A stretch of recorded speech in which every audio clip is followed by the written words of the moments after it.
In a world where knowledge shapes destiny, one creation dares to redefine the future. From the minds at XAI, prepare for Grok-4. This summer, the next generation arrives, faster, smarter, bolder. It sees beyond the horizon, answers the unasked, and challenges the impossible. Grok-4, Unleash the Truth, coming this summer. All right, welcome to the Grok-4 release here. This is the smartest AI in the world, and we're going to show you exactly how and why. It really is remarkable to see the advancement of artificial intelligence, how quickly it is evolving. I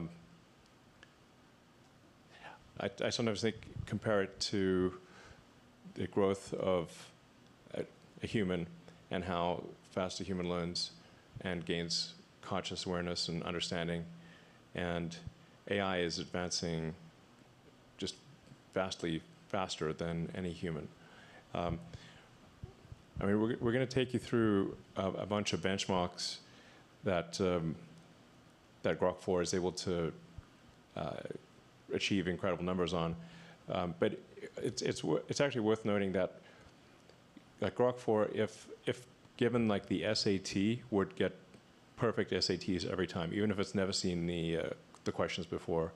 And if even going beyond that to say like graduate student exams like the GRE, it will get near perfect results in every discipline of education. So from the humanities to like languages, math, physics, engineering, pick anything, and we're talking about questions that it's never seen before. These are not on the internet, and Grok-4 is smarter than almost all graduate students in all disciplines simultaneously.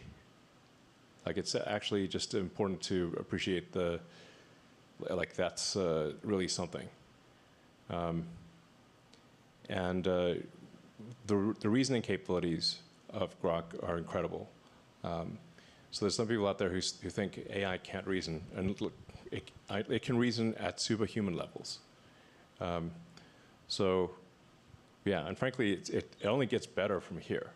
So we'll take you through the Grok-4 release, and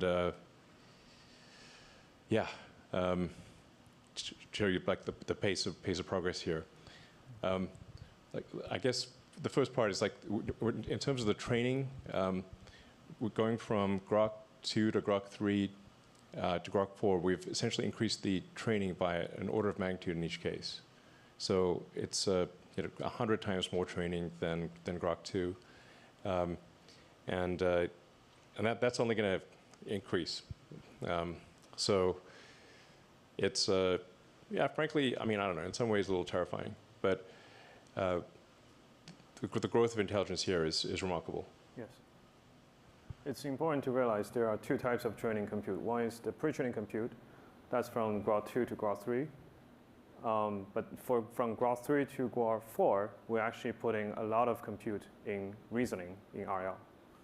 Yeah, and just like you said, this is literally the fastest moving field. And Grok-2 is like the high school student by today's standard. If we look back in the last 12 months, Grok-2 was only a concept. We didn't even have Grok-2 12 months ago. And then by training Grok-2, that was the first time we scale up like the pre-training. We realized that if you actually do the data ablation really carefully, and the infra, and also the algorithm, we can actually push the pre-training quite a lot by amount of 10x to make the model the best pre-trained base model. And that's why we built Colossus, the world's supercomputer with 100,000 H100. And then with the best pre-trained model, and we realized if you can collect these verifiable outcome reward, you can actually train this model to start thinking from the first principle, start to reason, correct its own mistakes. And that's where the Grok-3 reasoning comes from.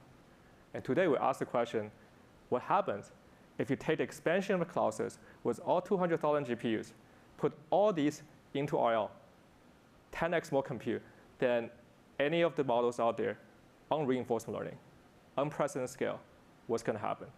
So this is the story of Grok-4, and Tony share some insight with the audience. Yeah. So yeah, let's just talk about how smart Grok-4 is. So I guess we can start discussing this benchmark called Humanities Last Exam. And this benchmark is a very, very challenging benchmark. Every single problem is curated by subject matter experts. It's in total 2,500 problems, and it consists of many different subjects: mathematics, natural sciences, engineering, and also all the humanities subjects. So essentially, when it was first released, actually like earlier this year, most of the models out there can only get single-digit accuracy on this benchmark. Yeah, so we can look at some of those examples. So there is this mathematical problem, which is about natural transformations in category theory. And there's this organic chemistry problem that talks about electrocyclic reactions. And also there's this linguistic problem that tries to ask you about distinguishing between closed and open syllabus from a Hebrew source text. So you can see also it's a very wide range of problems. And every single problem is PhD or even advanced research level problems. Yeah, I mean, there are no humans that can actually answer these, can get a good score. I mean, if you actually say, like, any given human, what's the best that any human could score? I mean, I'd say maybe 5% optimistically. Yeah. So this is much harder than what any human can do. It's incredibly difficult. And you can see from the types of questions, like you might be incredible in linguistics or mathematics or chemistry or physics or any one of a number of subjects, but you're not going to be at a postgrad level in everything. And Grok-4 is a postgrad level in everything.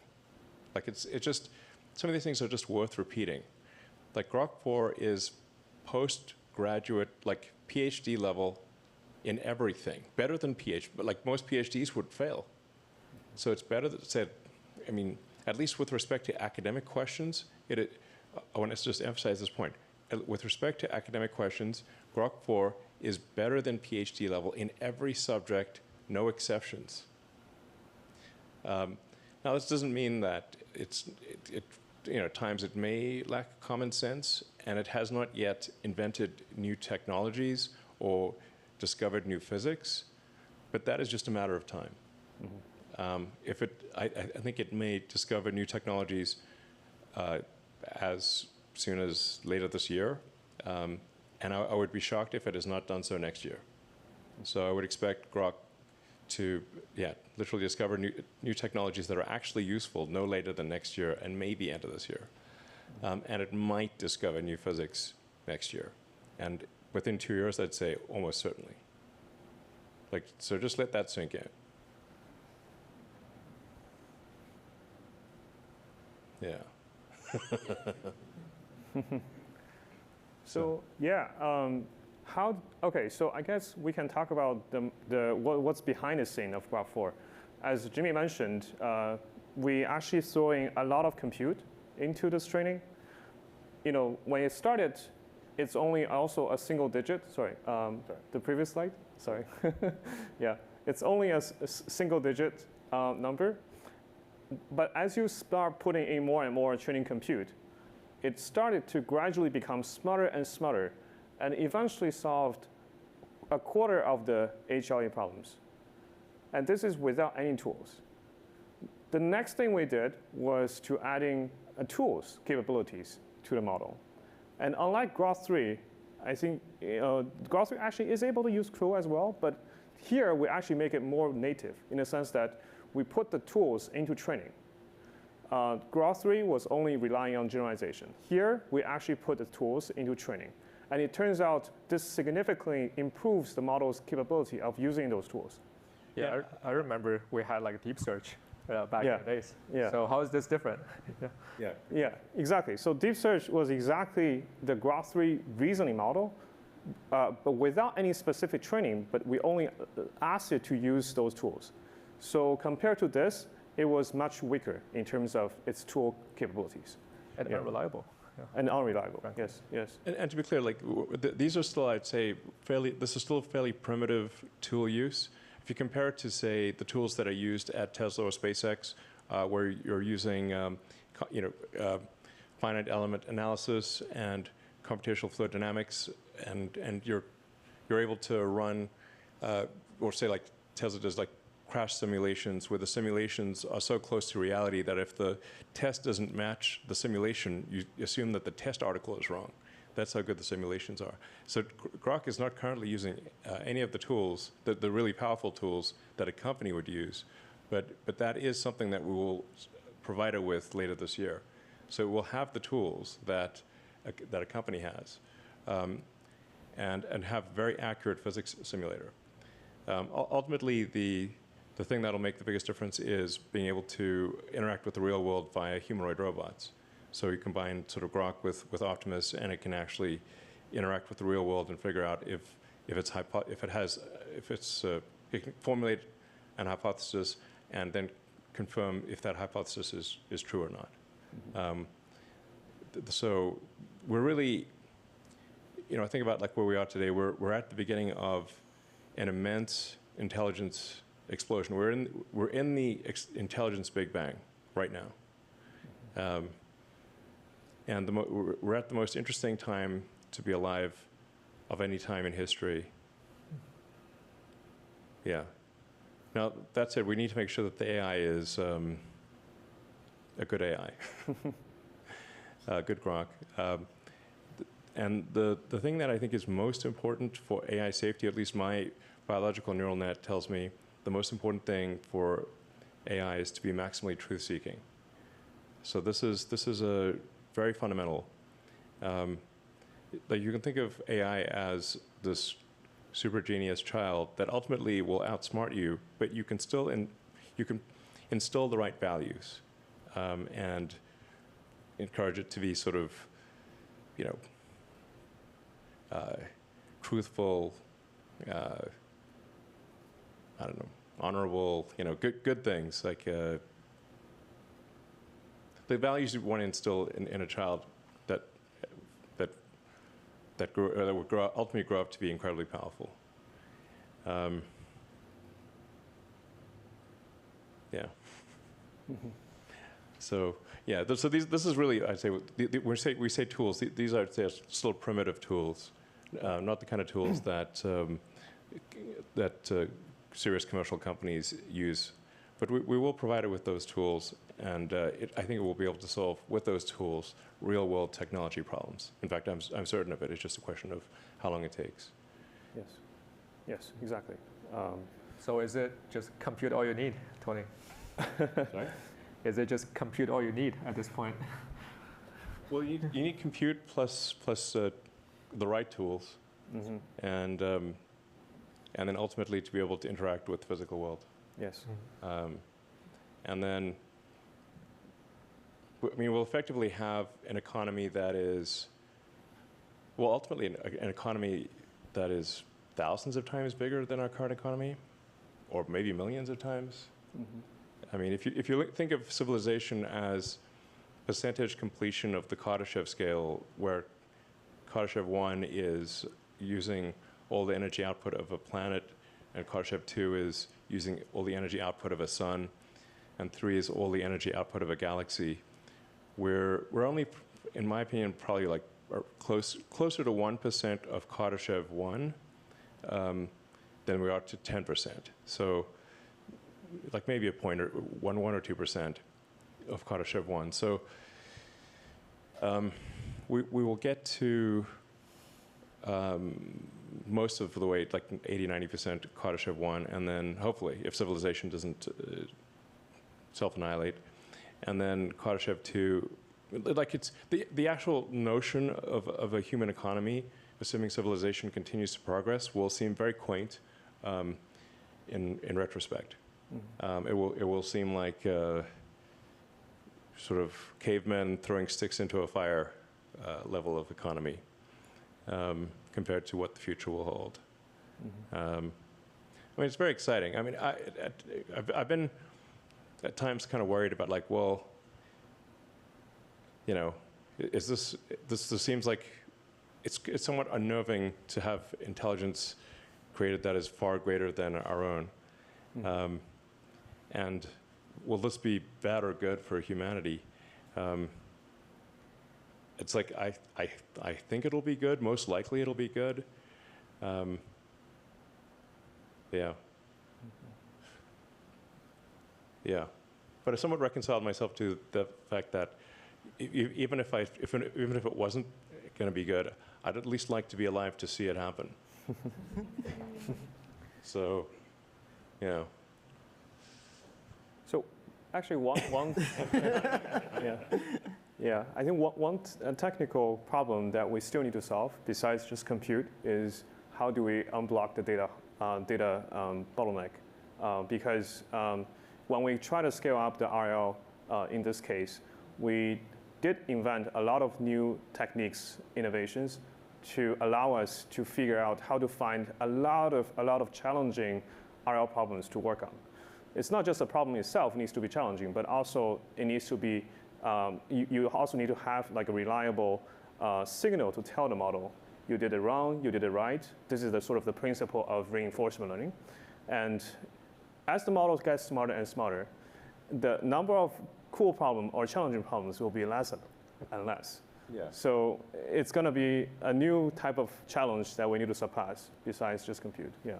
Yeah, we actually are running out of actual test questions to ask. So there's like even questions that are ridiculously hard, if not essentially impossible for humans, that are written down questions are swiftly becoming trivial for AI. Mm-hmm. So then there's, but you know, the one thing that is an excellent judge of things is reality. So, because physics is the law, ultimately, everything else is a recommendation. You can't break physics. So the ultimate test, I think, for whether an AI is, the ultimate reasoning test is reality. Yes. So you invent a new technology, like say, improve the design of a car or a rocket, or create a new medication, and does it work? Yeah. Does the rocket get to orbit? Does the car drive? Does the medicine work? Whatever the case may be, reality is the ultimate judge here. So it's going to be reinforcement learning, closing the loop around reality. We asked the question, how do we even go further? So actually, we are thinking about now, with single agent, we're able to solve 40% of the problem. What if we have multiple agents running at the same time? So this is what's called test and compute. And as we scale up the test and compute, actually, we are able to solve almost more than 50% of the text-only subset of the HRE problems. So it's a remarkable achievement, I think. Yeah. This is insanely difficult. These are so what we're saying is like a majority of the text-based of humanities, scarily named humanities last exam, Grok-4 can solve, and you can try it out for yourself. And with the Grok-4 Heavy, what it does is it spawns multiple agents in parallel, and all of those agents do work independently, and then they compare their work, and they decide which one. Like it's like a study group, and it's not as simple as a majority vote, because often only one of the agents actually figures out the trick, or figures out the solution. But once they share the trick or figure out what the real nature of the problem is, they share that solution with the other agents, and then they essentially compare notes, and then yield an answer. Yeah. So that's the heavy part of Grok-4 is where you scale up the test time compute by roughly an order of magnitude, have multiple agents tackle the task, and then they compare their work, and they put forward what they think is the best result. Yeah, so we will introduce Grok-4 and Grok-4 Heavy. Sorry, can you click the next slide? Sure. Yeah, yes. So basically, Grok-4 is the single agent version, and Grok-4 Heavy is the multi-agent version. So let's take a look how they actually do on those exam problems and also some real life problems. Yeah. So we're going to start out here, and we're actually going to look at one of those HLE problems. This is actually one of the easier math ones. I don't really understand it very well. I'm not that smart, but I can launch this job here, and we can actually see how it's going to go through and start to think about this problem. While we're doing that, I also want to show a little bit more about like what this model can do and launch a Grok-4 Heavy as well. So everyone knows Polymarket. It's extremely interesting. It's the seeker of truth. It aligns with what reality is most of the time. And with Grok, what we're actually looking at is being able to see how we can try to take these markets and see if we can predict the future as well. So as we're letting this run, we'll see how Grok-4 Heavy goes about predicting the World Series odds for like the current teams in the MLB. And while we're waiting for these to process, we're going to pass it over to Eric, and he's going to show you an example of his. Yeah. So I guess one of the coolest things about Grok-4 is its ability to understand the world and to solve hard problems by leveraging tools like Tony discussed. And I think one kind of cool example of this, we asked it to generate a visualization of two black holes colliding. And of course, it took there are some liberties. It's, in my case, actually pretty clear in its thinking trace about what these liberties are. For example, in order for it to actually be visible, you need to really exaggerate the scale of the waves. And yeah, so here's like, this kind of in action. It exaggerates the scale in like multiple ways. It drops off a bit less in terms of amplitude over distance, and but yeah, we can kind of see the basic effects that are actually like correct. It starts with the in spiral, it merges, and then you have the ring down, and like this is basically largely correct. Yeah. Modulo some of the simplifications that need to do. It's actually quite explicit about this. It uses like post-Newtonian approximations instead of actually like computing the general relativistic effects at like near the center of the black hole, which is incorrect, and will lead to some incorrect results. But the overall visualization is is basically there. And you can actually look at the kinds of resources that it references. So here it actually, it obviously uses search. It gathers results from a bunch of links, but also reads through a undergraduate text in analytic gravitational wave models. It reasons quite a bit about the actual constants that it should use for a realistic simulation. It references, I guess, existing real-world data, and yeah, it's a pretty good model. Yeah. But like actually going forward, we can give it the same model that physicists use, so it can run the same level of compute that so leading physics researchers are using, and give you a physics accurate black hole simulation. Exactly. Just right now, it's running in your browser, so. Yeah, this is just running in your browser. Yeah, so exactly. Pretty simple. So swapping back real quick here, we can actually take a look. The math problem is finished. The model was able to, let's look at its thinking trace here, so you can see how it went through the problem. I'll be honest with you guys, I really don't quite fully understand the math, but what I do know is that I looked at the answer ahead of time. And it did come to the correct answer here in the final part here. We can also come in and actually take a look here at our World Series prediction. And it's still thinking through on this one. But we can actually try some other stuff as well. So we can actually like try some of the X integrations that we did. So we worked very heavily on working with all of our X tools and building out a really great X experience. So we can actually ask, the model, find me the XAI employee that has the weirdest profile photo. So that's going to go off and start that. And then we can actually try out, let's create a timeline based on X post detailing the changes in the scores over time, and we can see all the conversation that was taking place at that time as well. So we can see who are the announcing scores and like what was the reactions at those times as well. So we'll let that go through here and process. And if we go back to this was the Greg Yang photo here. So if we scroll through here, whoops. So Greg Yang, of course, who has his favorite photograph that he has on his account. That's actually not how he looks like in real life, by the way, just so you're aware, but it is quite funny. But it had to understand that question. Yeah. Which is that's the wild part. It's like it understands what is a weird photo. What is a weird photo? Yeah.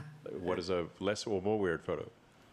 It goes through, it has to find all the team members, it has to figure out who we all are. It, Right. Searches This X. is without access to the internal XAI personnel logs. It's literally looking at just at the internet. Exactly. So you could say like the weirdest of any company. Yeah. To be clear. Exactly. And we can also take a look here at the question here for the humanities last exam. So it is still researching all of the historical scores, but it will have that final answer here soon. But we can, while it's finishing up, we can take a look at one of the ones that we set up here a second ago. And we can see like, it finds the date that like Dan Hendricks had initially announced it. We can go through, we can see, OpenAI announcing their score back in February. And we can see, as progress happens with like Gemini, we can see like Kimi, and we can also even see, the leaked benchmarks of what people are saying is, if it's right, it's going to be pretty impressive. So pretty cool. So yeah, I'm looking forward to seeing how everybody uses these tools and gets the most value out of them. Yeah, it's been great. Yeah, and we're going to close the loop around usefulness as well. So it's like it's not just book smart, but actually practically smart. Exactly.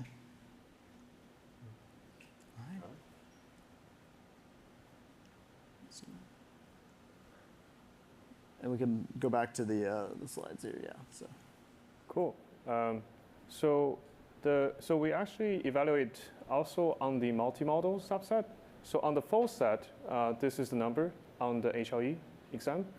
You can see there's a little dip on the numbers. This is actually something we're improving on, which is the multimodal understanding capabilities. But I do believe in a very short time, we're able to really improve and got much higher numbers on this, even higher numbers on this benchmark. Yeah. Yeah, this is we still like what is the biggest weakness of Grok currently is that it's sort of partially blind. It can't, its image understanding, obviously, and its image generation needs to be a lot better. And that's actually being trained right now. So Grok-4 is based on version 6 of our foundation model, and we are training version 7, which will complete in a few weeks. And that'll address the weakness on the vision side. Mm-hmm. And just to show off this last here, so the prediction market finished here with a heavy, and we can see here, we can see all the tools and the process it used to actually go through and find the right answer. So it browsed a lot of odd sites. It calculated its own odds comparing to the market to find its own alpha and edge. It walks you through the entire process here, and it calculates the odds of the winner being like the Dodgers, and it gives them a 21.6% chance of winning this year. So, and it took approximately 4.5 minutes to compute. Yeah, that's a lot of thinking. Yeah.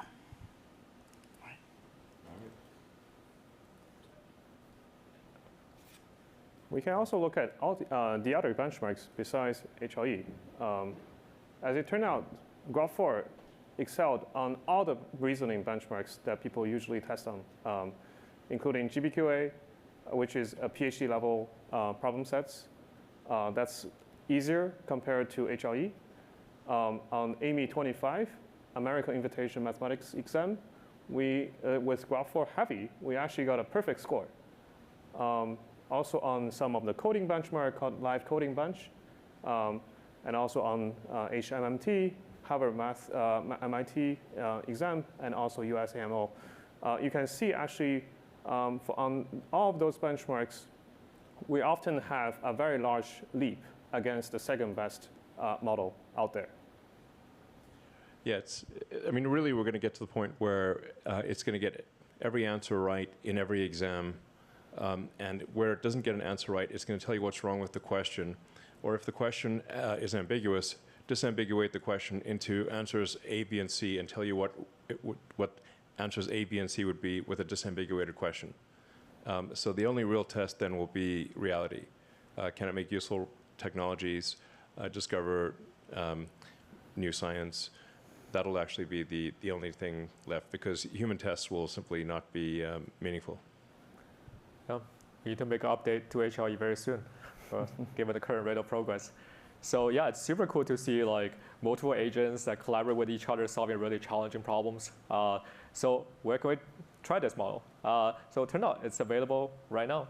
If we advance to the next slide, where there is a super Grok heavy tiers that we're introducing, where you're able to access to both Grok-4 and Grok-4 Heavy, where you're actually going to be the taskmaster of a bunch of little Grok research agents to help you, become smarter, do all the little research, and save hours of time of, going through mundane tasks. And it's available right now. Yeah. So we did limit usage during the demo, so it didn't break the demo, because all this stuff is happening live. So there's nothing canned about any of the tests that we're doing. So after the demo is done, we'll enable more subscribers for SuperGrok. So if you can't subscribe right now, just try in half an hour. It should work. Okay. And now let's get into voice. Great. Abby? So many of you have been enjoying our voice mode, and we've been working hard to improve the experience over the past couple months. We have cut latency in half to make it much snappier. And today we're excited to announce a set of new voices that have exceptional naturalness and prosody. You might have noticed the movie trailer voice that opened up the live stream. That is one of our new voices, Sal, who's got that epically deep tone. And we're also excited to introduce Eve, a beautiful British voice who's capable of rich emotions. Aman, would you like to introduce Eve? Absolutely. Yeah, let's get into the demo. Hey, Eve. Millions of people are watching us right now. Are you excited? Oh, I'm thrilled, really. It's like being on stage at the Old Vic with a sea of faces out there. Just imagine all those eyes and ears tuned in. It's a proper buzz, isn't it? What do you reckon we should chat about to keep this lot entertained? We have a lot to talk about, but I'll be honest, I'm feeling a little nervous. Can you whisper something soothing to calm me down? Take a deep breath, love. You've got this. It's just you and me, having a quiet chat, like we're tucked away in a cozy corner of a Yorkshire pub. The world's just a murmur out there. Feel that calm wash over you. Let's keep talking, nice and easy. What's on your mind? You know what? I'm actually feeling quite relaxed to try this something crazy. So can you give us an opera on Diet Coke? Oh, an opera on Diet Coke. That's a riot. Picture this, a shimmering silver can, glistening under stage lights. Oh, Diet Coke, thou elixir divine, with bubbles that dance in a sparkling line. Thy crisp, cool kiss on lips so fine. Oh, aspartame, ambrosia, forever mine. How's that for a mad little aria? Do you need that? Want me to belt out another verse or switch up the tune? Okay, let's try switching it up and just start singing. Right then, let's have a go. Oh, silver can, you gleam in the light. Diet Coke, my heart's delight. Okay, I won't touch it. It's very, very poetic. Yeah, thank you, Eve. Feeling quite nice now. Cool. So that's Eve. And so something else we do here is a little test each day to check on the natural flow of our conversations against some of our competitors. So we figured, why not try that live on the stream today? Should I start? Hey, I'm going to say a number, and can you say the same number back to me? 1. 1. What's next? 2. Sorry, I said 2. 3. Did. 3. You're nice and steady. What's next? 5. 5. Nailed it. This is pretty fun, actually. Feel free to keep going or switch it up if you'd like. Hey, Grok. Hey, Grok. Hello there. How can I help you today? We're going to do a little test. Can you repeat after me? 1, 1. All right. What's next? 2, 2. What's on your mind? 3, 3. Need anything else? 4, 4. How can I assist you? 5. 5. What's next? So as you can see, Grok was snappier. It didn't interrupt me. And the prosody is we've made different design choices. I think we were shooting for something more calm, smooth, more natural, versus something that's more poppy or artificial. So we'll keep improving on these fronts. All right, thanks, guys. Yeah.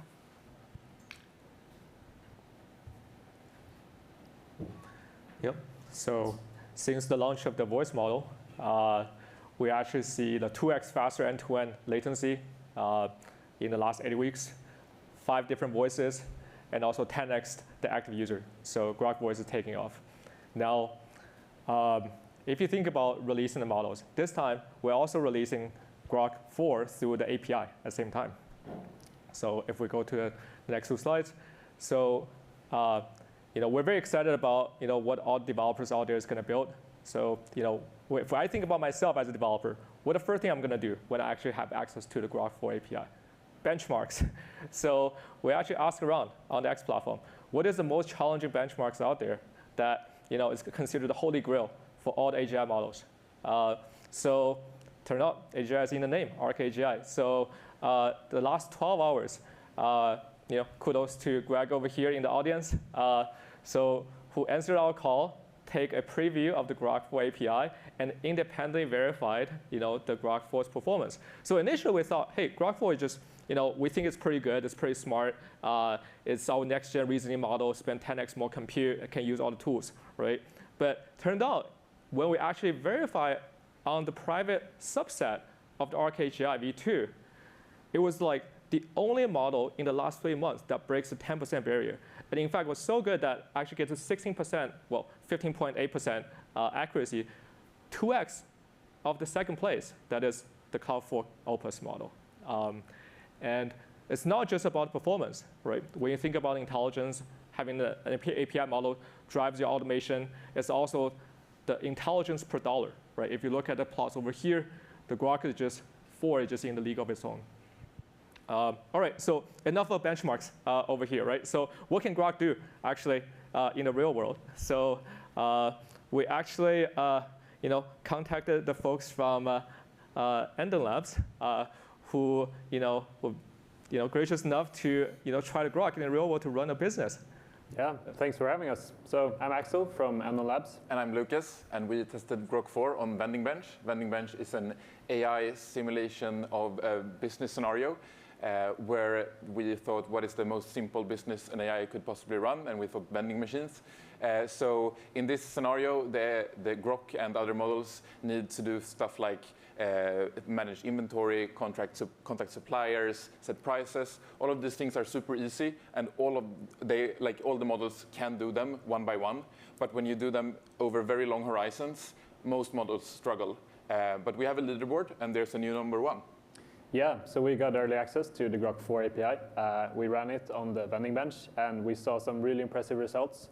So it ranks definitely at the number 1 spot. It's even double the net worth, which is the measure that we have on this eval. So it's not about the percentage on or a score you get, but it's more the dollar value in net worth that you generate. So we were impressed by Grok. It was able to formulate a strategy and adhere to that strategy over a long period of time, much longer than other models that we have tested, other frontier models. So it managed to run the simulation for double the time and score double the net worth. And it was also really consistent across these runs, which is something that's really important when you want to use this in the real world. And I think as we give more and more power to AI systems in the real world, it's important that we test them in scenarios that either mimic the real world or are in the real world itself. Because otherwise we fly blind into some things that might not be great. Yeah, it's great to see that we've now got a way to pay for all those GPUs. So we just need 1 million vending machines. Definitely. And we could make $4.7 billion a year with 1 million vending machines. 100%. Let's go. It can be epic, vending machines. Yes, yes. All right. We are actually going to install vending machines here, like a lot of them. We're happy to supply them. All right, thank you. All right. I'm looking forward to seeing what amazing things are in this vending machine. That's for you to decide. All right. I'll tell the AI. Okay, sounds good. All right. Yeah. I mean, so we can see like Grok is able to become like the co-pilot of the business unit. So what else can Grok do? So we're actually releasing this Grok. If you want to try it right now to evaluate, run the same benchmark as us. It's on the API. Has 256K contact length. So we already actually see some of the early adopters to try Grok-4 API. So our Palo Alto neighbor, Arc Institute, which is a leading biomedical research center, is already seeing like how can they automate their research flows with Grok-4. It turned out it's able to help the scientists to sniff through millions of experiments logs and then just like pick the best hypothesis within a split of seconds. We see this is being used for their the CRISPR research, and also Grok-4 independently evaluated scores as the best model to examine the chest X-ray. Who would know? And in the financial sector, we also see the Grok-4 with access to all the tools, real-time information is actually one of the most popular AIs out there. So our Grok-4 is also going to be available on the hyperscalers. So the XAI enterprise sector is only started 2 months ago, and we're open for business. Yeah, so the other thing, we talked a lot about having Grok to make games, video games. So Danny is actually a video game designer on X. So we mentioned, hey, who want to try out some Grok-4 preview APIs to make games? And Danny answered the call. So this was actually just made first-person shooting game in a span of 4 hours. So some of the unappreciated hardest problem of making video games is not necessarily encoding the core logic of the game, but actually go out, source all the assets, all the textures of files, and to create a visually appealing game. So one of the core aspects Grok-4 does really well with all the tools out there is actually able to automate these asset sourcing capabilities. So the developers can just focus on the core development itself rather than so now you can run a entire game studios with game of one with one person, and then you can have Grok-4 to go out and source all those assets, do all the mundane tasks for you. Yeah. Now the next step obviously is for Grok to be able to play the game. So it has to have very good video understanding, so it can play the games and interact with the games and actually assess whether a game is fun and actually have good judgment for whether a game is fun or not. So with version 7 of our foundation model, which finishes training this month, and then we'll go through post-training RL and whatnot, that will have excellent video understanding. And with the video understanding and improved tool use, for example, for video games, you'd want to use Unreal Engine or Unity or one of the main graphics engines, and then generate the art, apply it to a 3D model, and then create an executable that someone can run on a PC or a console or a phone. We expect that to happen probably this year, and if not this year, certainly next year. So that's it's going to be wild. I would expect the first really good AI video game to be next year. And probably the first half hour of watchable TV this year, and probably the first watchable AI movie next year. Things are really moving at an incredible pace. Yeah, when Grok is 10xing world economy with vending machines, we'll just create video games for humans. Yeah, I mean, it went from not being able to do any of this really even 6 months ago to what you're seeing before you here, and from very primitive a year ago to making a sort of a 3D video game with a few hours of prompting. Yep. I mean, yeah, just to recap, so in today's live stream, we introduced the most powerful, most intelligent AI models out there that can actually reason from the first principle using all the tools, do all the research, go on the journey for 10 minutes, come back with the most correct answer for you. So it's kind of crazy to think about, just like 4 months ago, we had Grok-3, and now we already have Grok-4. And we're going to continue to accelerate as a company, XAI. We're going to be the fastest moving AGI companies out there. So what's coming next is that we're going to continue developing the model that's not just intelligent, smart, think for a really long time, spend a lot of compute, but having a model that actually both fast and smart is going to be the core focus, right? So if you think about what are the applications out there that can really benefit from all those very intelligent, fast, and smart models, and coding is actually one of them. Yeah, so the team is currently working very heavily on coding models. I think right now the main focus is we actually trained recently a specialized coding model, which is going to be both fast and smart. And I believe we can share with that model with you guys, with all of you in a few weeks. Yeah, that's very exciting. And the second after coding is we all see the weakness of Grok-4 is the multimodal capability. So in fact, it was so bad that Grok effectively just like looking at the world, squinting through the glass, and like see all the blurry features and trying to make sense of it. The most immediate improvement we're going to see with the next generation pre-trained model is that we're going to see a step function improvement on the model's capability in terms of the image understanding, video understanding, and audios. Right? It's now the model is able to hear and see the world just like any of you. Right? And now with all the tools at its command, with all the other agents it can talk to, so we're going to see a huge unlock for many different application layers. After the multimodal agents, what's going to come after is the video generation, and we believe that at the end of the day, it should just be pixel in, pixel out, and imagine a world where you have this infinite scroll of content in inventory on the X platform, where not only you can actually watch these generated videos, but able to intervene, create your own adventures. The future is going to be wild. And we expect to be training a video model with over 100,000 GB200s, and to begin that training within the next 3 or 4 weeks. So we're confident it's going to be pretty spectacular in video generation and video understanding. So let's see.